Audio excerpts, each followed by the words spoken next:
welcome everybody. I know some of you I don't know yet. So this is our, I think, 35th or 36th virtual facilitation practice. We have been doing this for a while. And it started at the pandemic, where people were still trying to navigate this virtual realm and how can you use Zoom. And anyway, it's in the past. But we kept doing this because three things are important for us. One, it's we always want to learn new things. So we invite smart people to be with us. Two, we need to connect with more people that we don't know, so we can share with other facilitators and make social connections. And the third, we need to have fun along the way. So that's why we keep doing this. So my part of the fun, it's before the session, because I keep connecting with nice people all over the planet to come and share their knowledge, their experience. So it's always a pleasure to meet more people. And today we have Jocelyn and Guy. Guy, it's replacing Jonas, who is not feeling well. So our best wishes for Jonas to recover. And we're happy that you are here, Guy. And I don't have much to say. So maybe do you and Jocelyn introduce yourselves quickly, just to give a taster for people before we check in. So thank you for coming, for being here, offering your knowledge and experience, and let people know what you'll be talking about. Yeah, should I kick us off, Guy? Sure. Yeah, cool. Yeah, so my name's Jocelyn, and I'm here with Guy. And yeah, unfortunately, Jonas was too unwell to join, which is a real pity. But I think maybe it fits in very well. Well, I thought there's no way I can host alone without somebody, because the title of our workshop is Never Host Alone, the art of co-facilitation. But we have a really a wonderful thing to celebrate, which is that we both work with the HUM, and we also both are part of the Micro Solidarity Network. And particularly in the HUM, we're collaborators, and we've known each other for a few years. And we have a very similar style of facilitation and the shared background in really facilitating for a sense of belonging and creating a culture of partnership between us as we facilitate, but also so that also is shared in the spaces that we create. So I was really happy when I could just put on our Discord channel, like, guys, Jonas is out. Who can jump in 5 hours notice? And Guy said, I'll do it. So, and the fact that we have a lot of built up experience, I think it's a real unspoken treasure that I could just immediately say, I trust you. We spent half an hour, bish, bash, bosh, this is the plan. And we're in the same frequency, so we could just jump in and do that together. And that felt so good. Yeah, Guy, do you want to share a bit about you or introduce anything that's relevant to setting the scene? Yeah, thank you, Jocelyn, and thank you, Fernando, for the invitation and the introduction. I'm really happy to be here. I'm honored as well to be trusted to jump in as an improv musician who's calling to save the symphony or something. And yeah, I just feel very lucky to have worked with Jocelyn and Jonas many times and learn a lot from them both. So it's an honor for me to be able to be here today. Yeah, and I really believe in the principle of never host alone. So it's a great topic also to be part of, to share with all of you today. Yeah. Thanks, Guy. I love that you touched on this, that we're learning a lot together. I think that shared learning and as co-facilitating to support shared learning and support each other's development is something that really has been significant for me. And that's why I'm really excited to actually be here with you all. Fernando, it's beautiful to see how you drawn a community of practitioners together. And that's a lot about learning together is what I understand. And I find that very inspiring. The session today is going to be quite a lot around action learning and drawing out our shared wisdom, be quite participatory. So I'm looking forward to hearing also from all of you about what your perspectives are on co-facilitation, whether you're really experienced with it or whether it's completely new. I trust we'll have something to bring from what we've planned. Maybe that's a nice segue into a check-in. What do you think, Guy? Yeah, Fernando. Totally. Yeah. I'll just put in the chat. So we'll be in small groups for 8 minutes. So it's enough time for everybody to check in. And there are 2 questions. How are you arriving? And what is your experience with co-facilitation and regenerative collaborations? So enjoy the small groups. I hope you find new and old friends. See you in a bit.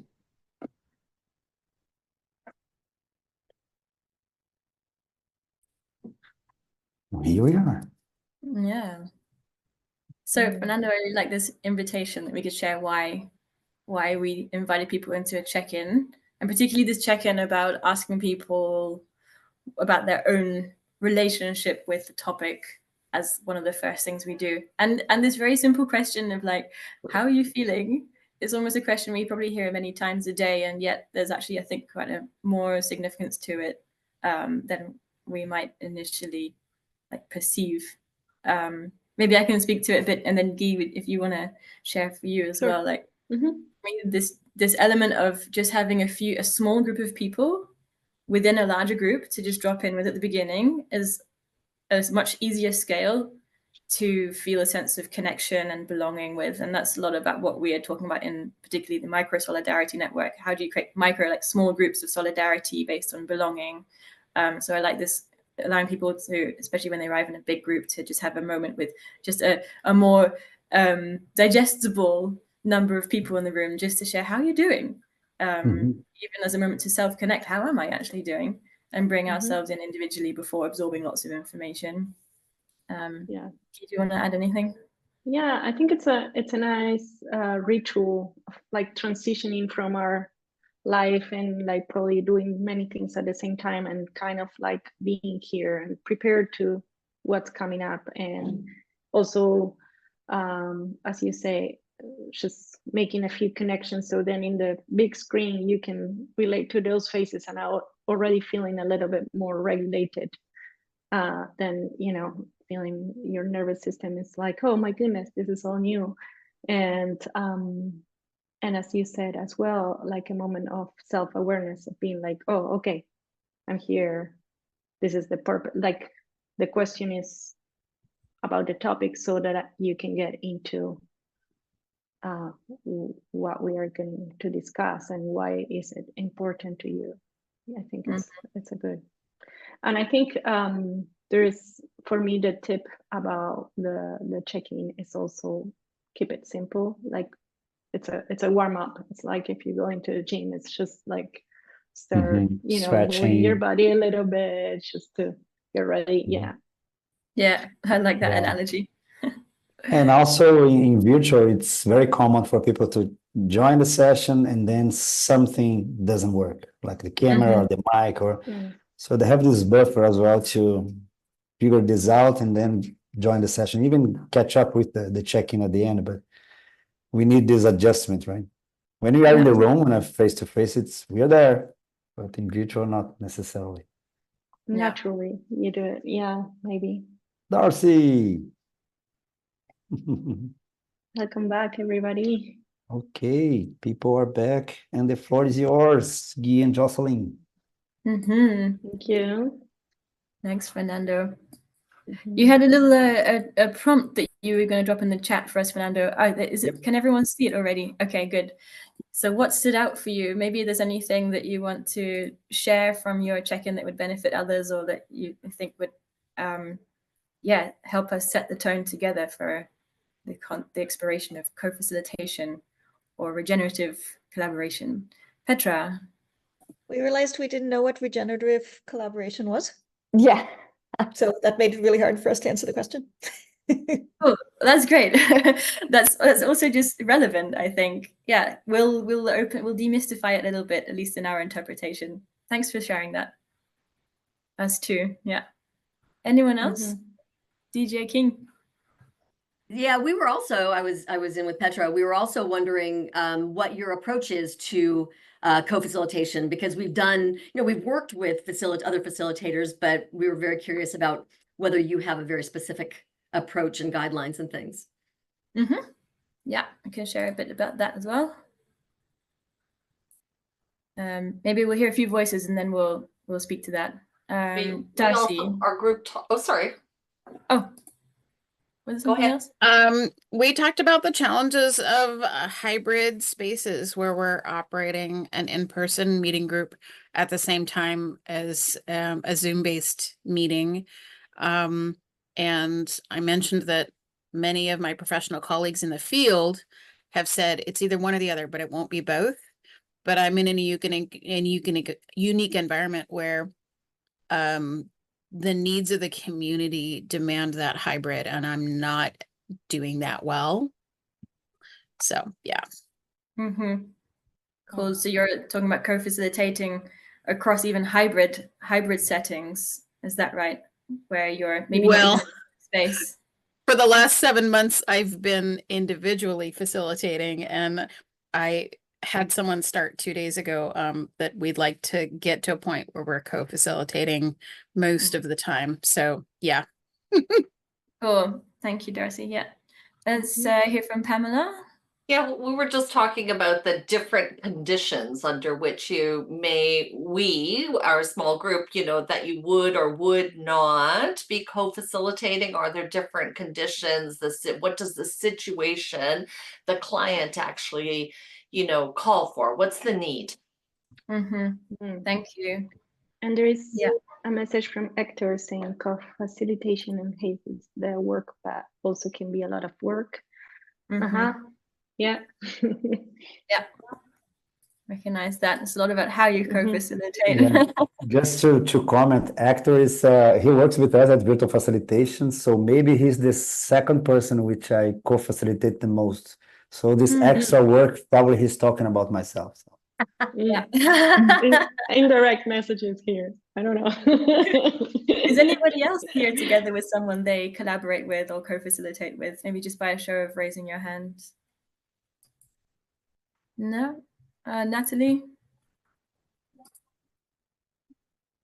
Yes. Actually, Hector and I, during the pandemic, we collaborated very often together. Yeah.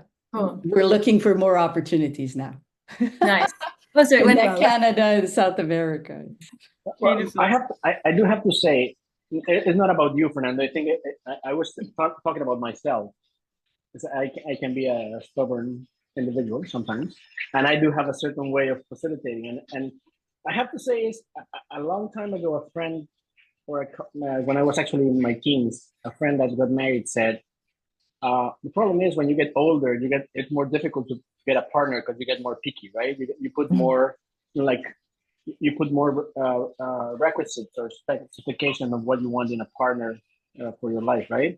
I think in co-facilitation, it's a little bit the same. The older you get, the less open to co-facilitating with others. And sometimes you get, like 2 or 3 or 5 people that you're used to co-facilitate with, and that's it. You're not very open for others unless it's necessary, because it's hard work. It's a commitment. Sometimes it's a bit like a marriage in a way.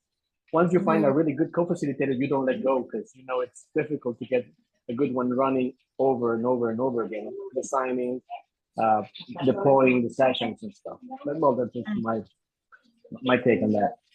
Thank you. Sorry for interrupting. No, that's great. I think it's very valuable. Like, how do you find the people you really resonate with without throwing people off the boat before even considering it? I think we will mention that towards the end a little bit about some of our principles around how we learn to choose the people we enjoy facilitating with and who there's a good click with. Just one thing about building up gradual risk and trying small experiments first and then building up. I love this. You mentioned this concept of dating, and it's like we wouldn't go into a full-on, like, let's facilitate a 7-day retreat for a company if we hadn't done a smaller gig together first, or at least a number of them, to really know, how do we relate? Is it going to be good? Can we fall back on each other and communicate well? And when it gets tough, do we enjoy working together? Is that where our strength is? So I appreciate you bringing that. Yeah. And Robin is bringing up something that was coming up for me, that it can be a lot of work, but it can also be a lot of joy, right? So I agree. I resonate with that it increases the joy of facilitation as well. Beautiful. There's some great other comments there. Yeah, my co-coach has different strengths. It's the beauty of working the synergy of our strengths. Yeah, sometimes it's easy to find those synergies, and sometimes it takes a little bit longer.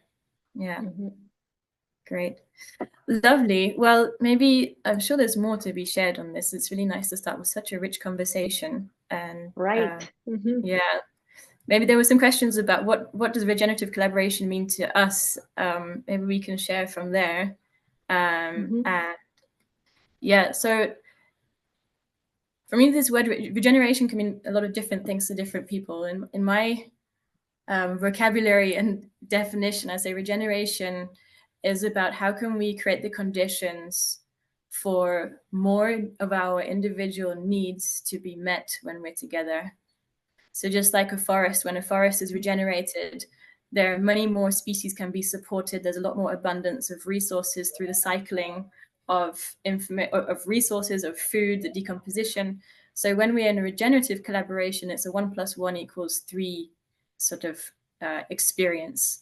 So how do we create the conditions where our collaboration can be helping us to grow? And I think we'll use this concept of developmental culture quite a lot. Something I've really learned with Guy 2 years ago. I think Guy he's like, my gosh, Jocelyn, 2 years ago, the idea of you running a course, you absolutely almost wet yourself. Now I'm like, let's do it again. You've seen me grow. And you've supported me, I've supported you, and I've seen you flourish as well. And that's about how we've shown up together. And we do a lot of reflection, a lot of feedback. So that's one of our principles. Someone asked, like, what's your particular take? And I think that's one of our really core principles is do a check-in to share how you're doing and like really ground into the relationship together and create some emotional safety to try and fail in your collaboration. And also at the end, we do a checkout, like to reflect on like, what did we do well? And from our person, we know each other's learning goals as well through time, and to support each other through that and see how we can support each other better the next time. So that is like increasing our experience of, oh, I'm resourced, I have support from my collaborators and my co-facilitators. Guy, do you want to speak any more to that? I think it's clear. Yeah. Yeah. Or any other That's things it. that people shared in the in this round? I think there is something that you mentioned there. There is the being witness also in their growth that I would like to highlight a little bit because it's been like it's also being able to be vulnerable and you know, and when you're growing, you're stretching and you're trying things that are, you know, you're not confident, and having that developmental goals and share with not just inner developmental goals, but partnership developmental goals and community developmental goals. It's a very interesting multidimensional way of growing, I guess. So yeah. Thanks, Guy. Yeah. Well, maybe I can share a little bit now of like what is the hum, what is micro solidarity, Right. and we just introduce our background there, just very briefly. Let me just see if I can share my screen. Can you all see my screen here? Yeah. Cool. Great. So I mentioned the hum. The hum, we're like, I think we're 10 collaborators or so, and we all work on the future of work. We're believing and supporting particularly organizations and teams who work in a collaborative way. They're purpose-driven to usually on social change projects, or they just want to we're there to help people in this question of how are we together? How do we work together? What's the relational field like? How do we build more trust and belonging? We run like courses and events around navigating group decisions, mediation and conflict transformation, patterns for decentralized, self-organized teams and rhythms, all sorts. We also do some in-house trainings. We're also a group of friends. I feel we meet once a month online and have great collaborator calls. We share our learnings. We mastermind each other's challenges. We share opportunities to co-facilitate, and through doing that, we also learn together. And also through doing that, we're weaving this social fabric of our own culture of how we are together. Micro solidarity. What's that? With ourselves, I say it's also experimenting with what we're sharing with organizations and companies. We try it on Yeah. ourselves. So yeah. Very much. We're our own guinea pigs. Do you want to speak about micro solidarity, Guy? Sure. Micro solidarity, it was born through the HUM, but then it kind of got independent. It grew up, turned 21 anyway. And it's a little bit similar, but it's more based on community building and belonging. And it's not just about work, but more about like practitioners and collaborators and meaningful, a network of meaningful collaboration and practitioners that help each other and support each other into the creation of community. Did that make sense? I feel like I say it a lot of times, the same words. A network of yeah, practitioners. Yeah. Yeah. Yeah. We gather 1 or 2 times a year in different parts of the world, and then there is a whole network of online things happening. And now there are some hubs popping up in different locations, like spontaneously growing in Berlin, for example, and in Oregon, in the United States, and things are happening more locally, but it's very immersive. Yeah. Yeah, exactly. DJ King, I just saw your question. Are you global or just in Europe? Definitely all over the world, but mostly in the US and Europe. Yeah. Mm-hmm. Yeah. Yeah. So that's a bit of a background. And micro solidarity is also a lot about people trying to learn how to host spaces for belonging. So a lot of that is also about facilitation and people learning how to facilitate with and host wholesome spaces together. So we're bringing also our learnings from all of that as well. Yeah. Lovely. Cool. Maybe before we continue, we also want to, we'd love to hear some of what, connect with your experience of facilitation and what kind of facilitator you are, and just take a moment to reflect on what's our individual approach, because a lot of who we are defines who we work well with, and maybe some helps us to know a bit about what kind of facilitation a co-facilitator would be a good match for us. So I'm going to start with a bit of self-connection or self-reflection here, which we can share together in a Miro board. Guy, maybe you pop that in the chat, the link to the Miro board, and we'll just have a moment to make sure everyone gets there well. You should be taken to a frame which is showing you some sliding scales. And we're going to have a little interactive moment of learning a bit about each other through asking, what kind of facilitator are you? I see a few people are arriving already. And you'll see the sliding scales and underneath a whole bunch of colorful Post-it notes. So what I'm going to welcome you to do is take a Post-it note, and on the first scale, I'm going to ask myself, what kind of facilitator am I? Do I prefer being solo? And this is at this moment. Or am I more collaborative? So for me, I really enjoy collaborating. So I'm going to write my name on the Post-it there. If you want to be anonymous, you can just put your initial or just a smiley as you like, and see if you can just fill in for each of those 5 scales, where do you fit? And then we can just get a little snapshot. Yeah. And the second one is planning or emergence. Do you like to plan a lot ahead of the time, or are you someone who rather shows up and wings it? Is that how you're in your strength?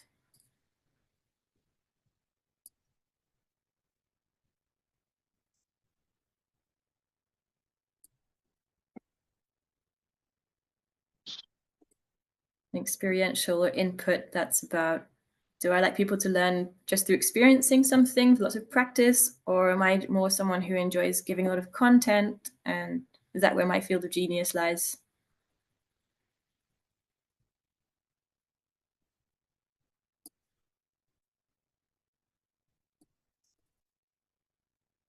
Jocelyn, could you say that last one again, Yeah, please? sure. Yeah, thanks, Robin. So experiential input, are you someone who likes to create sort of activities and exercises for people to learn through experience about what you're sharing or facilitating? Or are you someone who more is content heavy on the input, like providing a lot of input from yourself?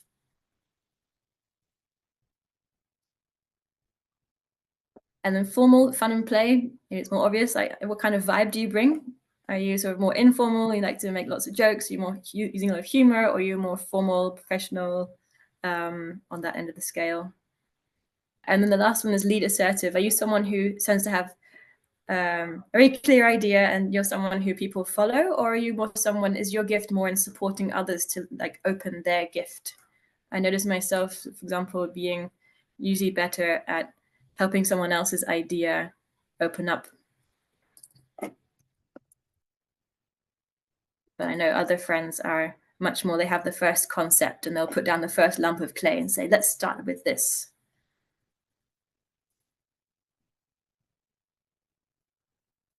This looks very exciting, all these colors.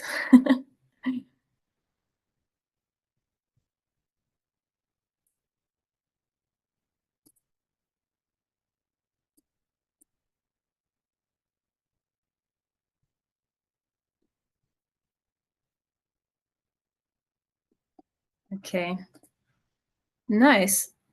I'd love to hear a few voices, maybe from different extremes of collaborative and solo. Let's go there. If you don't want to share, don't worry, but I'm just curious, like maybe let's look at Nat. What's your, can you give us a little snapshot of why have you put your sticky note more towards collaborative? What do you enjoy about it? You can unmute yourself. Well, it's for sure that I'm a team person. So we accompany executive teams, and I'd say 90% of the time we always do it as a team. So I work with my business partner, who is my husband as well. So 30 years and in business since 2019. So wow, yeah, that's brilliant. Yeah, and it's for sure that for me, I think one of I feel more comfortable with at least having a storyboard, but that the storyboard is flexible, and that's why I find like the real value of co-facilitation. And I mentioned that in my small group is I find like leadership, you know, you have 3 positions. Either you can be in the front, either you can be on the side, or either you can be in the back, you know. And for me, these 3 positions are really important in co-facilitation. And for many, many years, I was with someone where our energy was constantly more being in the front. And now since I'm with Ron, and he's very comfortable being on the side or being on the back, it's just been absolutely incredible, this change of energy, and absolutely being able to provide more value to our clients. And I find that as I'm able to take care of the group with all of his input and his connections also with people in the room, I can adjust the storyboard and adjust the coaching journey much more effectively.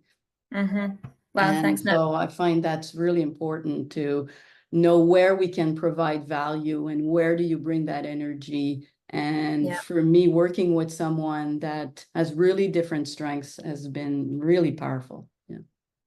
Beautiful. It sounds like a lot of value through knowing each other through a long time and finding where your strengths are. Yeah, I see a lot of people enjoy that concept of from the back, from the side, from the front. Yeah.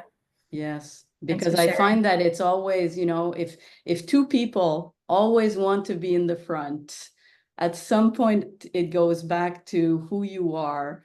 And that's often what I find sometimes that becomes more a delicate balance to strike. Thank you. Wonderful. Maybe we can just have a few voices if like anyone wants to share generally what's standing out for you here. I see a few comments in the chat that some people say, oh, look, we're really aligned, which is interesting to see. Anything surprising?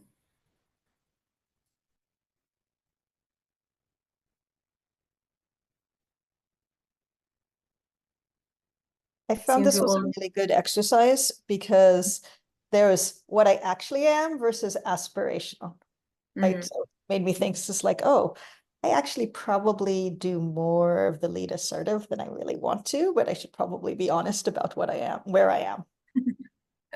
Thanks, that's really helpful. Yeah, knowing how we actually are versus how we aspire to be can be very helpful. we often share, like when we're doing a big project, I will often have a conversation with my co-facilitator beforehand saying, are you going to be more lead and me consult? Like, is that where we're actually in right relationship, or are we going to butt heads a bit? I work sometimes with my partner and we both like to be quite lead. So we end up having to also quite intentionally, brings tensions. Sometimes we actually decide, okay, it's an 8-week course. You lead on session 1. I'm going to just advise you and let you take the shot, like take the call. And then we'll switch on session 2. I'm going to take the lead, or we choose which session we specifically want to be the lead on if we feel really more passionate about that one, or we have more experience with it. It can be very helpful to know yourself so you can be honest with your co-facilitator about how do you expect that you're going to be responding when someone decides, for example, to change the plan or it goes in a different direction. Yeah. Thank you. Anyone else? Maybe one more comment of what stands out for you?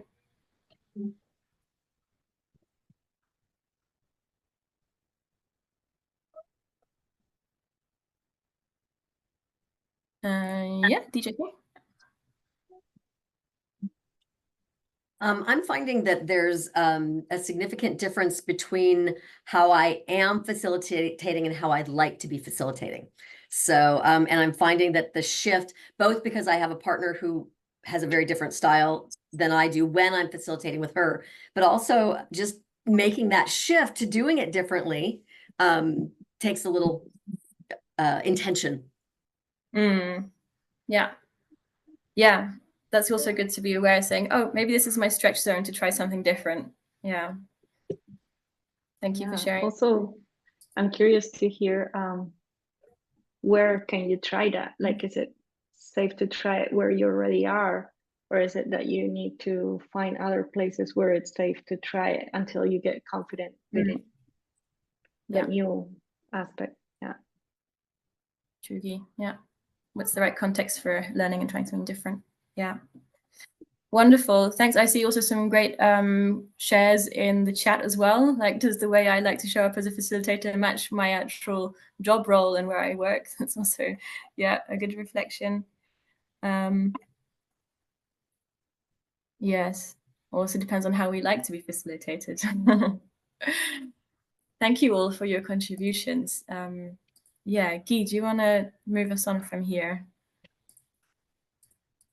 Yes, I'm going to invite you to do some journaling now. So if you have a pen and paper or notebook or something handy, and we're gonna take a few minutes to reflect on our own about what do you personally find challenging about co-facilitating.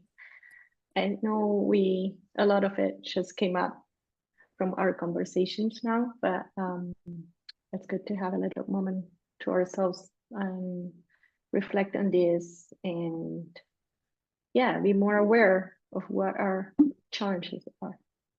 And I'm gonna play some music for you if I can.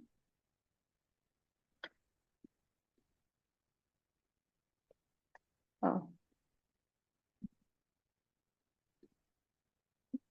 Yeah. Watching some things.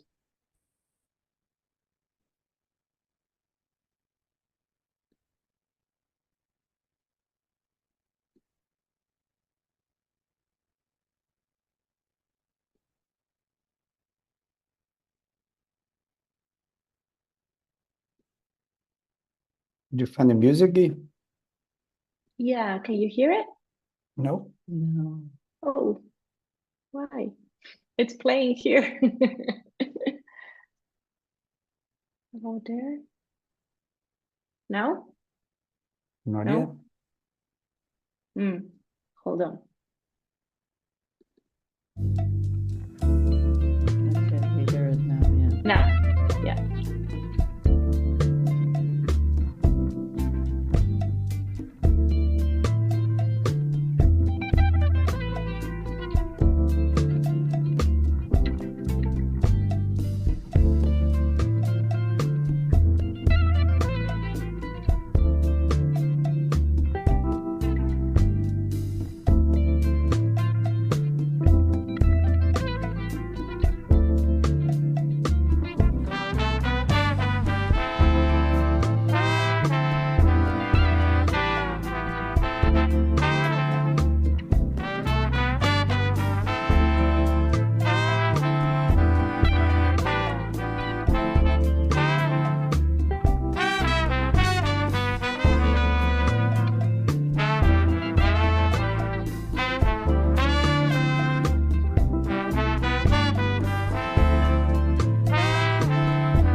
All right.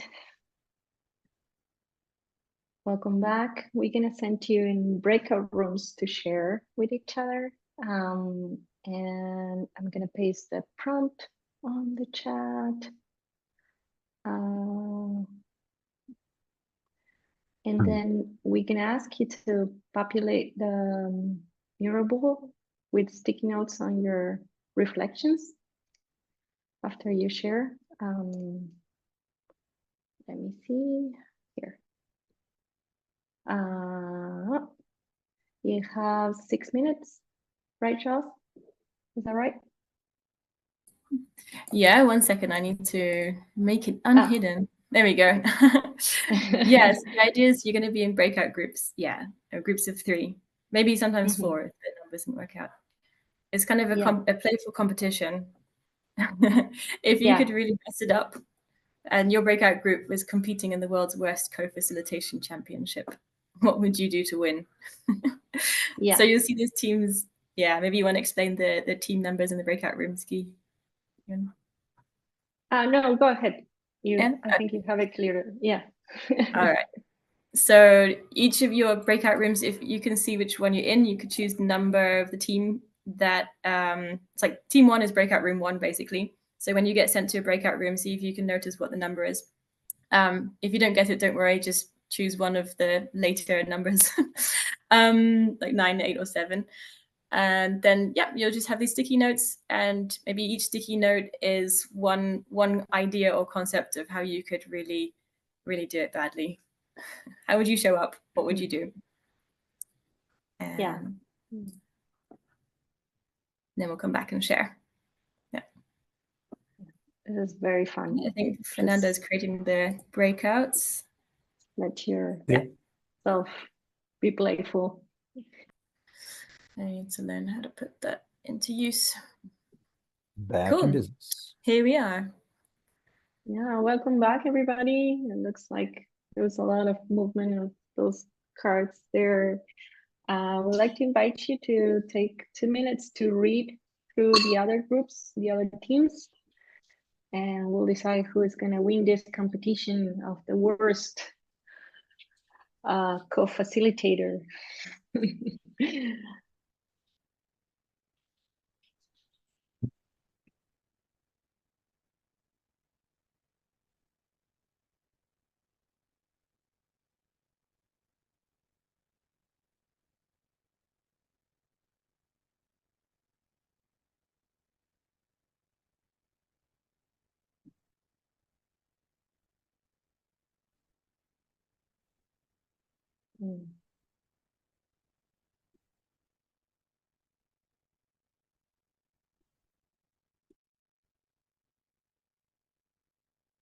I see some sticky notes still popping there.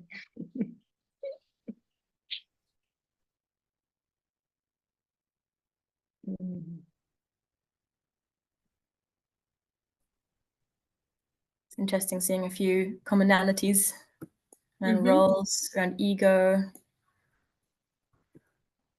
making non-consensual changes, steamrolling. There's some concerns about anxiety and not being aligned, freaking out.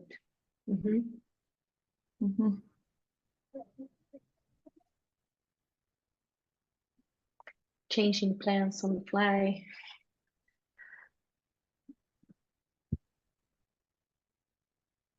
A lot about communication, right? I would like to hear from the group and see if there is some sharings that want to come up. What stood out for you as you read and as you share in the group? If you resonate.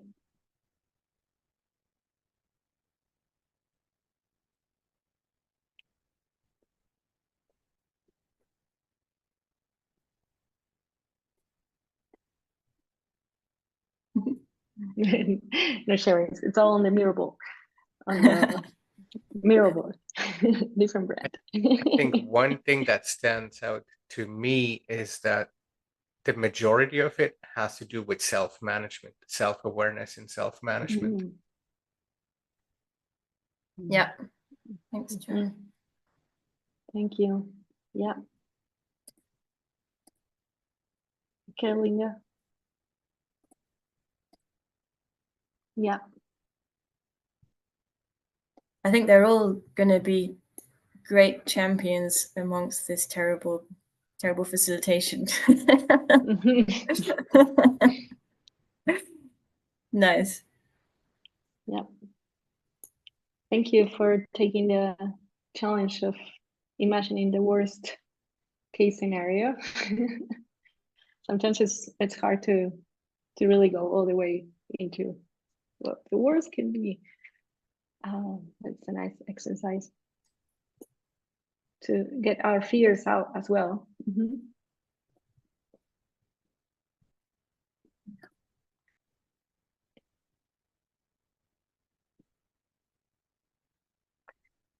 And as we move along, are we ready to do that? Or yeah, maybe Fernando, if you could recreate the same breakout rooms for the same amount of time, maybe it won't be such a surprise to the facilitators among us who know a few of these tools and tricks. So we're going to do the opposite now. What is the positive opposite of those behaviors? So with your group, you can take another 6 minutes or so to reflect, or let's do 5 minutes to reflect on, because I see some of you have already sort of started nailing some of the opposites there. How would you like to co-facilitate? Like, what would support you to show up well together? So maybe reflecting on what you've come up with so far, what would be supportive opposite. And so I'll open up the next board along. And you can use the same team space, and we'll come back and reflect together on what we came up with. Was on the right side in the mirror, right? On the right hand side, yeah, you'll see next to the worst co-facilitation championship, I've opened up a new board that says, how would you like to co-facilitate? What would support you to show up well together? Yeah, so you need to move to the right. Okay, here we go. 5 minutes. Yeah. We'll just share the screen quickly to get in the records. Yeah. In fact, Fernando, maybe we could even share the screen with the individual. I can share the frames of each post-it collection while we're so recording. you share on your side will be easier. Yeah, I can do that. Let me see while everyone's writing. And that's one thing in virtual facilitation is superior to the face-to-face, right? Because you can see the documents and just jump from one to another. Yeah, it's really nice. I do enjoy making a nice Miro board. Okay, so here we've got the first group.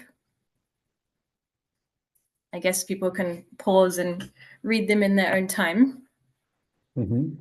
So I'll go to the next group.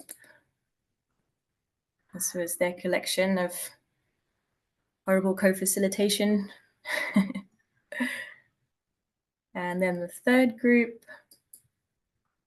is here. And the final group. Oh no, was there 3? Here, there we go. Yeah. Yeah, that's it. And maybe I'll just show people what we're up to now. We're populating another board that looks like this. So we'll share the sticky note collections in the same way once we've given people time to populate those spaces. Great. Have a back channel. Roles, planning, comfort, stuff.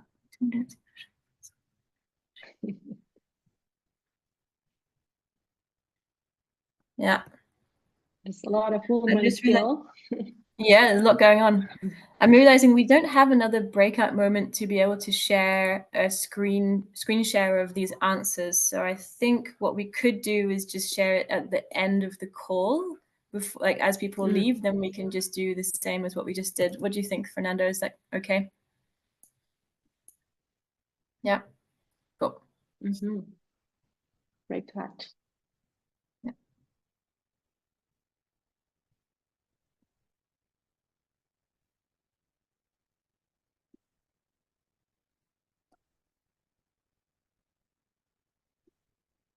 Okay, everyone's So back. again, we're taking a few minutes to read, right? Yeah. Yeah, take a minute to see what's in common, maybe what's one group got that you didn't think of. If you want to make some notes about, like in the chat here, of something that stood out for you, you could share that as well. But we'll do that in a moment together.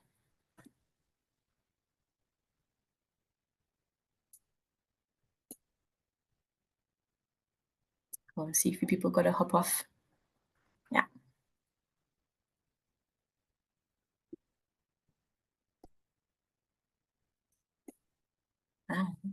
Clifton Strengths.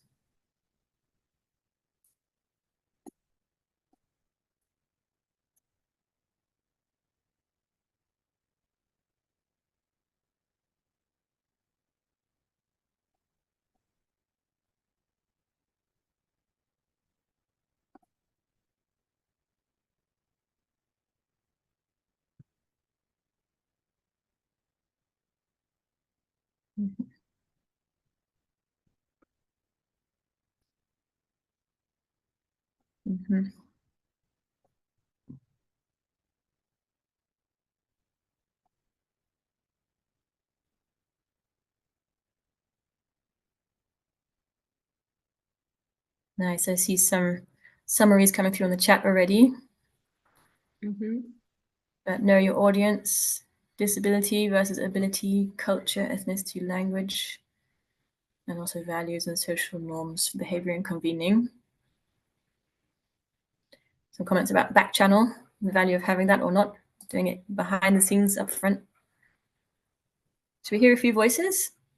If anyone wants to unmute themselves, and like what else stood out to you, that maybe something helpful or a sort of theme running through these ideas?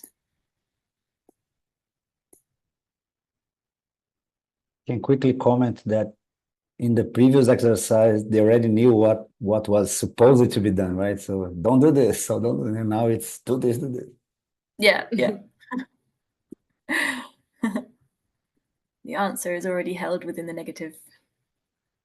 The yes is within the no.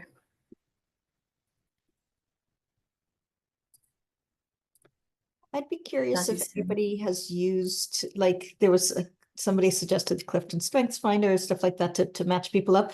I'd be curious to hear how that worked, if it worked well, because that wouldn't have occurred to me to be so formal about it. Has anyone tried that? If I may, we haven't used that big of a study, but we use another one from the it's a team building evaluation, and it does it's a very short evaluation of the personalities. We can put you bright colors and stuff, and we've identified actually why we sometimes have issues when co-facilitating together because of the different personalities. I think that acknowledgement that, hey, we have different approaches, different personalities. Now it's something that I use when I work with a new facilitator that I haven't co-facilitated before. So the first thing is, hey, how do you like to facilitate? Instead of getting into the work, trying to know the other person a little bit better before actually getting into the work. I think that we can save you a lot of time and pain afterwards. Thanks, Hector. Yeah, it's really helpful. Yeah. I'm the one that put the Gallup Clifton Strengths out because I find that it's such a powerful tool, because each of the themes, let's say like I have achiever activator, and can be a strengths, but when they're overused, then they're not used in the right context, then they become a weakness. And Clifton Strengths really is so powerful to get to know you better and also to lead with intention. And when you look at, you do a Venn diagram with the top 10, you look at what do you have in common, and then you look at each of you, your unique contributions. And it's really a great conversation starter. Yeah. Thanks, Natalie. I think that's the thing, that's a conversation starter. It's not that we create fixed concrete ideas of who we are and that's going to be who we are forever. But yeah, something that we've used in the Hum is we created team user manuals, where it's sort of like a bio of how we like to work, how we like to deal with conflict. What else was in there, Guy? Do you remember? It was a while ago we did that, but we shared it with each other. It was good conversation. Yeah. How do we prefer to receive feedback? Yeah. For example. How we receive feedback. Yeah, I think groups can get very esoteric, like or from anywhere from a more esoteric sort of reading of what's your astrological star sign towards something more like Clifton Strengths or other modalities where you can do these like sort of character evaluations. Depends on what your group culture is. You can really match it to what's right for your context and how you like to understand and what language you like to use to get to know each other's characters and strengths. Mm-hmm. Thanks for posting the link then. Yeah. There is something there about the goals as well. So we can support each other, what we were talking about before, supporting each other into what, your collaborators' developmental goal is, and you can help in that direction. Yeah.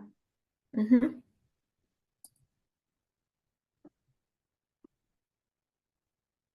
Any other comments?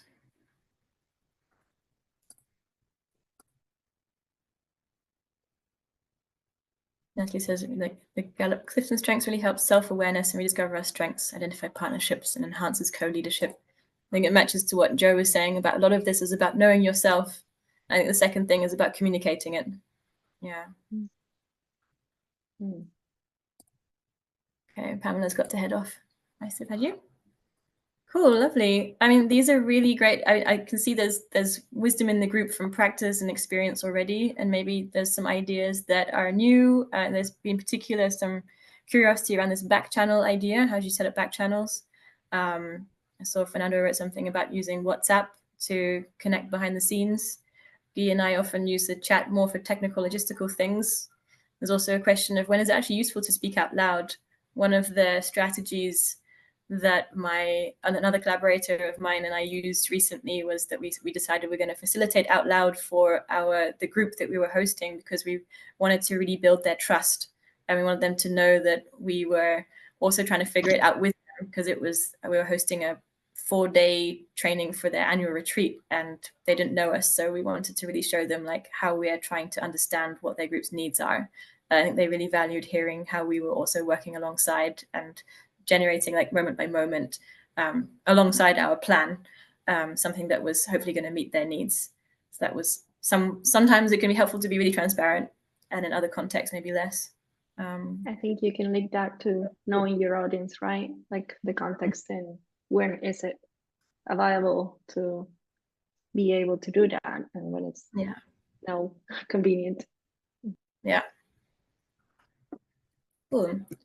So we're just going to shimmy along to share a few further tips, and some of them have been covered already by you. You can either shift along to the right, or I'm actually going to share my screen so you can see this if you're watching online and watching the recording. Here we go.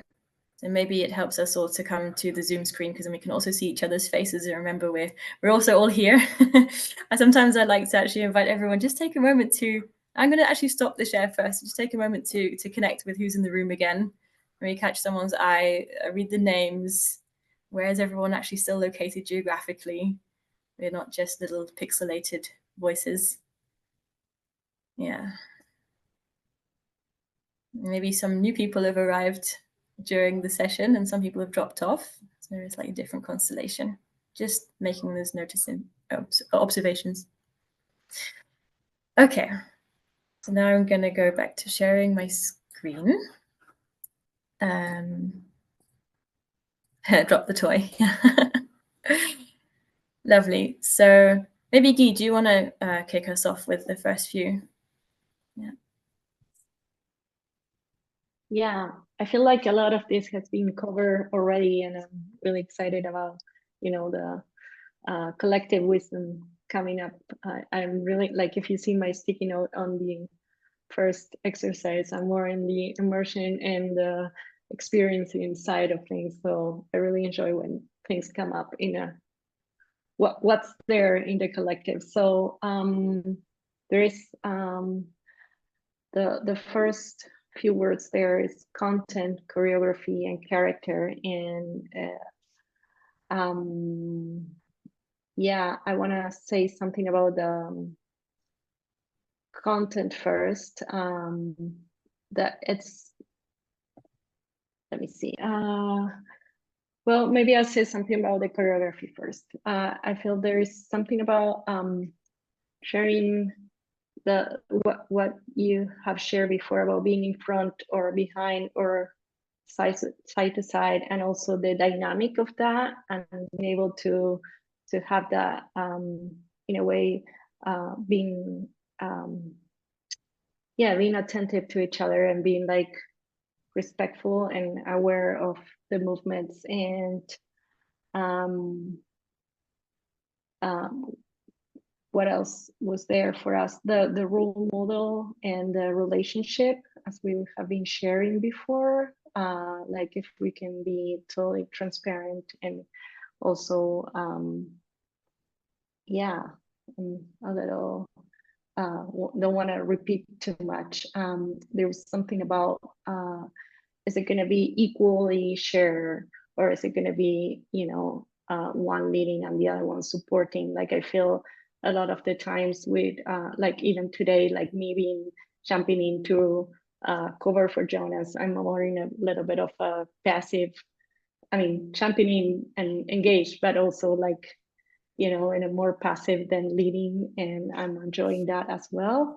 And there was something about the character that you mentioned before, Jocelyn, if you want to say something to it that you and Jonas had discussed. And yeah, this piece was really about just highlighting that there's one aspect of co-facilitation is what's the content you bring and the framing, and one is the choreography of how you bring that, but then also the character, how do you show up together?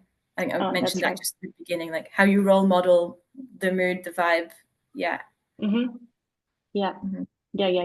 And also, we talk about the how you create the environment that you want to see in the room, right? So it's very important, as we've been talking about the self-awareness. And it's I don't know how many of you are parents here, but for me it's so much like parenting, you know, like, do you go to the kitchen and talk, or do you talk in front of the kids? Do you you know, you mean what you say? Like, is it more about what you say, or is it more about how you say it, or how you vibe what you're saying, right? Because so yeah, a lot of that. And then I can keep going with the agreements if you have nothing else to add to that part. And we talk about that as well. There's a great principle that we use at the HUM, and as well as micro solidarity, and it has been really helpful for me to like be really clear beforehand on how do we want to be together. And it's not just self-awareness, but also being able to explicitly take the time to be like, okay, how are we going to do this, and what are your strengths and what are your challenges, and how do we create that choreography into something that we both can enjoy, and it can also be, we can be supportive to each other so it comes out well. There's a lot of that that has to do with, you know, how in the sticky notes there was a lot of ego naming, and I think it has to do with putting the common good in the center. So it's like more like we're here to make this thing good for everybody and having that in mind. And having those agreements clear beforehand. Also, it's like there were a lot of the notes on the worst case scenarios or the competition of the worst facilitation being about being anxious or being, anticipating or not anticipating things. So I think for me it has been really helpful to have those agreements beforehand, to not have to anticipate actually, and to know that, okay, so if we're going to communicate in the back channel, we'll use Telegram. Okay, so I know that I'm checking on Telegram to see what's going on, things like that. Yeah. We've created another slide with some questions. I wonder if I can, which you can have to look at later, but these are some typical questions that we have for like a conversation about our agreements before starting a session together. Some of them for a small session is not so relevant, but especially for larger gigs, it's helpful. I left some empty here just to symbolize this is not a complete list. You just create your own questions that are important for you. Yeah, you can go through those. We'll give you the link to the slides or a PDF of them actually afterwards. You can see them. Yeah, thanks, Guy. Should I continue with the next few? Yeah, please do. I think something that we mentioned at the beginning around this developmental aspect of co-facilitation, another conversation that it really struck me when I first started working with our collaborators, Rich and Nati. We were going to host a week-long gathering in Belgium for 30 people who are coming together from the Micro Solidarity Network, and they asked each of us in the 5 of us in the hosting team, what are your growth edges? What do you expect to find challenging? What's something that you want to try to do in relation to growing into that edge, and how could we support you? Like, what would support you in that role or in that experiment? So yeah, Guy was talking a lot about developmental goals and our collaborative goals. Maybe we even want to say like, what's our goal as a whole hosting team? That can be really nice to also then reflect upon afterwards at the end. Like, how did we do with that? Maybe it's even nice to recognize each other and, hey, I really saw you showing up in that goal of yours, that stretch zone, and that was really awesome. It can feel really nice to be recognized. Building up gradually to riskier projects and greater commitment. I think I mentioned this at the beginning as well. We were talking about like, how do you know who's a good person to collaborate with, to co-facilitate with? And particularly, I remember with Jonas at the beginning, we just met in a retreat or in a residency that I was hosting, and we just had a really good vibe, and we hosted one workshop on micro solidarity to people, our friends. It was a very low risk, and we built up more and more to like running an 8-week program together eventually, and then designing an entire summer camp gathering for 50 people last summer. So it wasn't immediately that we went into co-hosting a gathering. The positive regard relates a bit to what you were saying, right, Guy? Around like your agreements, how do you want to be together? You want to speak a bit more to that? Yeah, maybe we just wrap it up quickly, 2 minutes as well. Yeah. I really like the yes and, because again, as in parenting, you don't want to be like, no, that's totally no, and start putting your own opinions in front. Like it's more inviting when you're like, okay, yes, and there is this other opinion. Or you can also say, I don't see it that way, but I can see the value in what you're sharing. And yeah, it seems pretty simple, but it's really helpful to have it in mind when you're in the front of the group. Yeah. And also, yeah. What? Sorry. No, go ahead. I think it relates a lot to this post-its around like, don't undermine each other in front of the group. Yeah. Agree, lifting each other up. Yeah. You want to speak to the person in the driver's seat? No, just that really. Like, of course, you might not agree with them, but not to make them wrong in front of everybody. Yeah, like to have a chat afterwards, which maybe about the next one, like debriefing. Like if you have something that didn't work so well, see if you can keep it to the end. It's not always possible, but yeah, and share what you saw was also great about each other. What went well, what didn't go so well, what would you change differently? Is our general format. Yeah. Yeah, I would say like, please do make time to debrief and reflect, even if it's 5 minutes, because it makes a whole difference for your own learning and for the relationship and for, you know, what you can do next and in the future facilitations. Yeah, totally. The last one is more of a generic thing that is a little reminder that I made for myself, urgency. Sometimes I get like with my co-facilitator, if we're in a rush, I tend to make mistakes and things don't go so easily. So I turned it into a little, is it an acronym? I don't know. Unhurried responses generate clarity, yo. Yeah, take time to pause and breathe. Yeah, I think that's all we wanted to share for our tips. There's obviously a lot more, but yeah, you'll have these slides and we just put on the end of them how you can contact us. I have Jonas's stuff there in case you're interested about who he is as well. Is my things that I do in my website, although you can see more about what we both do through the HUM. That's the last one. And there's also the website of the Microsolidarity Network where you can read all about that and upcoming programs and the summer camps and how to get involved with the network. Yeah, that's all for here. And I see also that Fernando has written a prompt in the chat about a takeaway. We've just got 1 minute, but it would be really interesting to hear what's a golden nugget that you're taking away from this session today. If you just want to drop it there and yeah, paste it whenever you're ready. Or if you prefer to speak out loud, it's also welcome.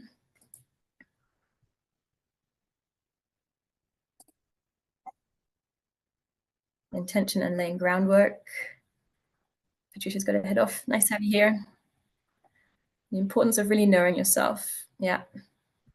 Thanks for the connection on LinkedIn. Yeah, assessing facilitation styles on Miro. Regenerative collaboration. Knowing each other and facilitation styles. Yeah. There is a circle. Free flight checklist. Value of community of co-facilitators to connect with. Yeah, it's great that you have each other. Thanks everyone for sharing. It's really lovely to have been able to be invited here and share some of what we do and hear your input as well. I've really enjoyed myself and I feel very connected to you all. Yeah. Do you want to share anything to close off? I'm just really happy to be here. Thank you all. Feel like impro kind of on a topic that I love. So good to hear all these insights from you as well. Yeah. Grateful for that. Yeah, thank you, Jocelyn and Guy, for coming and sharing your wisdom and experience.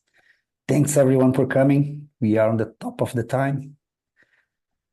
Hope to see you again. I think we'll have we have one more next month with Carrie from New Zealand, and then we have a summer break, and then we resume on September. So thank you for coming. Hope to see you soon. Merci, au revoir. Thank you.